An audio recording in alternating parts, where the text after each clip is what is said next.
नमस्कार, स्वागत है आपका इंडिया न्यूज 28 में। आइए बात करते हैं झारखंड की कुछ खास खबरों की।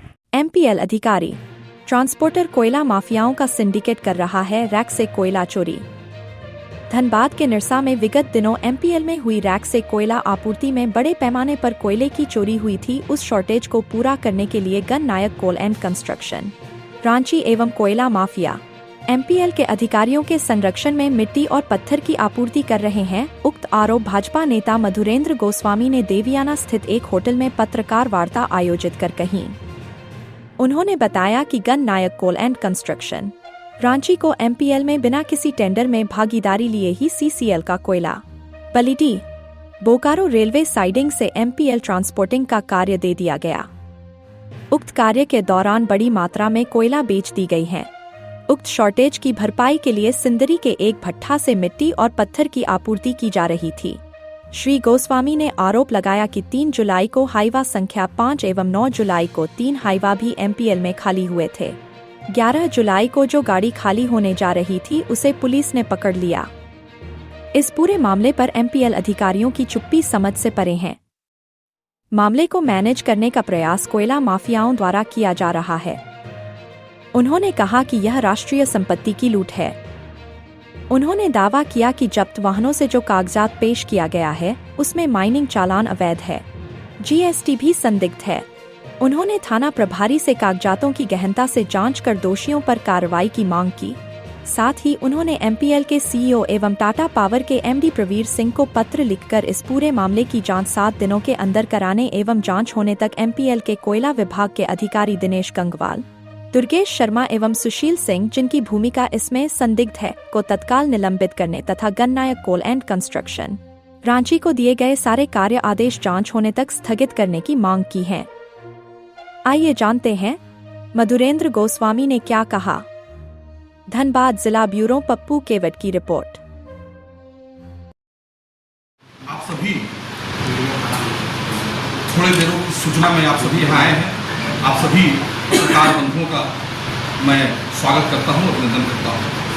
मित्रों, आज बहुत ही गंभीर विषय को लेकर के पिछले 2-3 दिनों से हम लोग काम कर रहे हैं।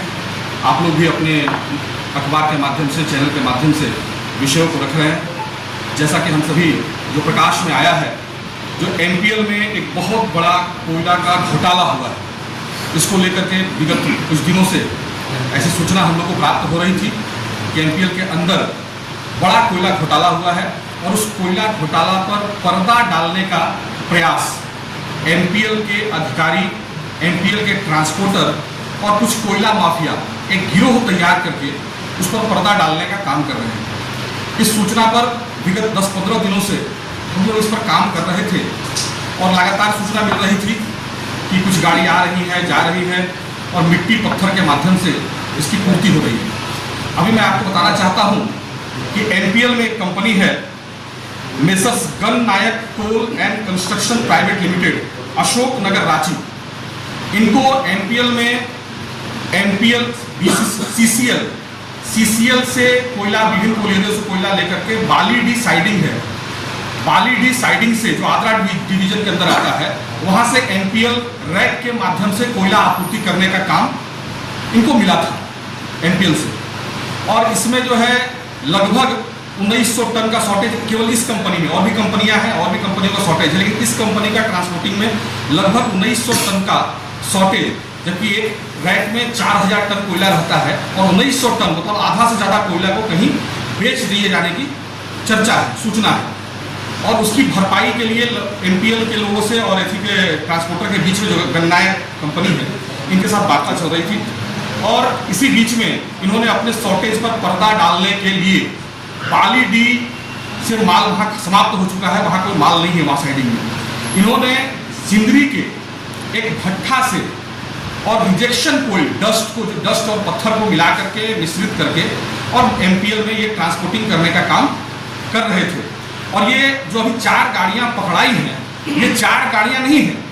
इससे पूर्व में जो अपने पास सूचना है, उस सूचना के अनुसार 3 तारीख को JH 10BH 4042 JH 10AV 599 मुख्य सतर्कता आयुक्त का ये स्पष्ट गाइडलाइन है कि जहां भी सेल्स का मामला है, कोयला का मामला है, इस प्रकार का मामला है, ऐसे अधिकारियों को प्रत्येक 3 वर्ष में वहां से रोटेशन कर देना होता है, स्थानांतरण कर देना होता है। परंतु जब हम जानकारी प्राप्त कर रहे हैं तो जानकारी प्राप्त हो रहा है कि सुशील सिंह पिछले 15 वर्षों से एमपीएल में जमे हुए हैं किसी न किसी विभाग में और वो यहाँ प्रभावित करते हैं। 5 वर्षों से ज्यादा समय से दुर्गेश शर्मा जी जमे हुए हैं और गंगवाल साहब भी, इनका भी करीब लगभग 5 वर्ष से ज्यादा हो गया है। और ये तीनों पदाधिकारी मुख्य जगह पर है जहां खरीद बिक्री सेल्स से जुड़ा हुआ है।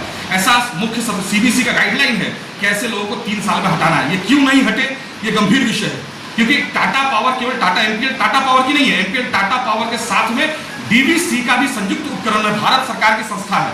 ये जो चोरी हुई है, ये चोरी कोयले की हुई है। कोयला भारत सरकार की संपत्ति है। कोयला किस माध्यम से चोरी हुई है? कोयला रैक के माध्यम से चोरी हुई है। रैक भारत सरकार की संपत्ति है। और कहां चोरी हुई है? पावर प्लांट में चोरी हुई है, डीवीसी और मेथल पावर का। ये पूरा मामला जो है भारत सरकार से जुड़ा हुआ है। ऐसे हमारा थाना का दायरा थोड़ा सीमित है, परंतु अभी वर्तमान में जो एसएसपी साहब हैं उन पर हमारी आस्था है, विश्वास है। उन्होंने आने के बाद धनबाद में क्राइम पर बहुत हद तक कंट्रोल लगाया है। इसलिए हम उनसे आग्रह करते हैं कि इसका व्यापक जांच और निष्पक्ष जांच करके दोषियों पर उचित कार्रवाई हो। अगर ऐसा निकट भविष्य में अगर ऐसा नहीं होता है तो हम भारत सरकार से भी मांग करेंगे, क्योंकि ये चोरी भारत सरकार की हुई है। इसलिए हम मांग करेंगे आने वाला समय में अगर जांच स्पष्ट रूप से नहीं होता है, जांच में पारदर्शिता नहीं होती है, जांच में अगर सब चीज निकल के नहीं आता है, अगर लोग संतुष्ट नहीं होंगे तो हम आने वाले समय में हम सीबीआई जांच के लिए भी संघर्ष करने का काम करेंगे।